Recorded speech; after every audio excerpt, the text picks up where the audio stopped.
President recognizes Senator Runestad. Thank you, Mr. President. I rise to address my amendment. Well, colleagues, I have been working on this issue since before I was ever in elective office. Back then, I would talk to people in my county who had CPS cases with horrible outcomes, and I would try to help them. I worked on many cases when I was in the Oakland County Commission. I worked on case after case when I was in the House of Representatives. I sent out an email to all the other offices indicating I would be willing to work on CPS cases even though they were not in my district, if that would be helpful.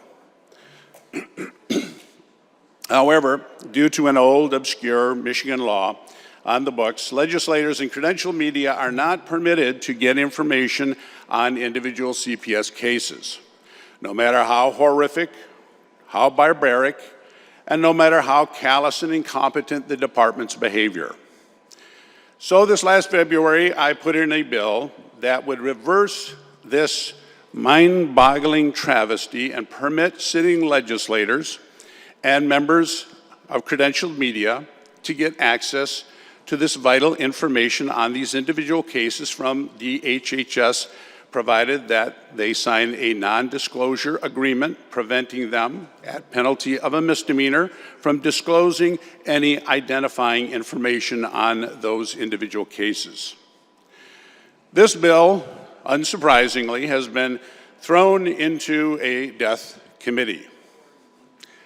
Nothing disgusts me more about this legislature and my own state of Michigan's government than good transparency bills like this that would help save our children from rape, murder, torture, etc., being tossed into the sealed vault of a death committee. Few in our state are aware that Michigan was hit back in 2006 with a lawsuit regarding our rotten, despicable treatment of Michigan's children.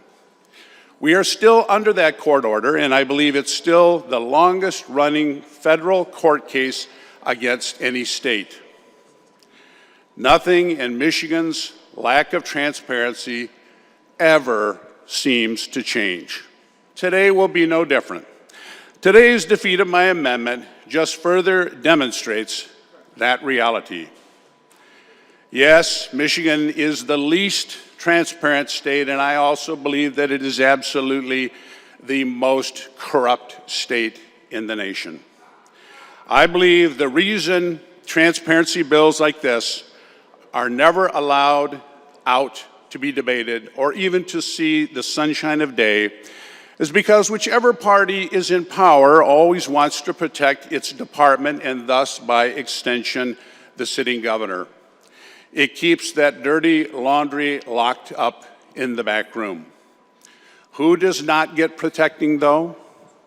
Who does Michigan's power structure cast to the bottom, unconcerned when it comes to protections? Michigan's children. That is who. If Michigan's children are murdered, raped, tortured, slaughtered, that's just an unfortunate collateral damage in Michigan's never-ending, ongoing, cover-your-ass culture.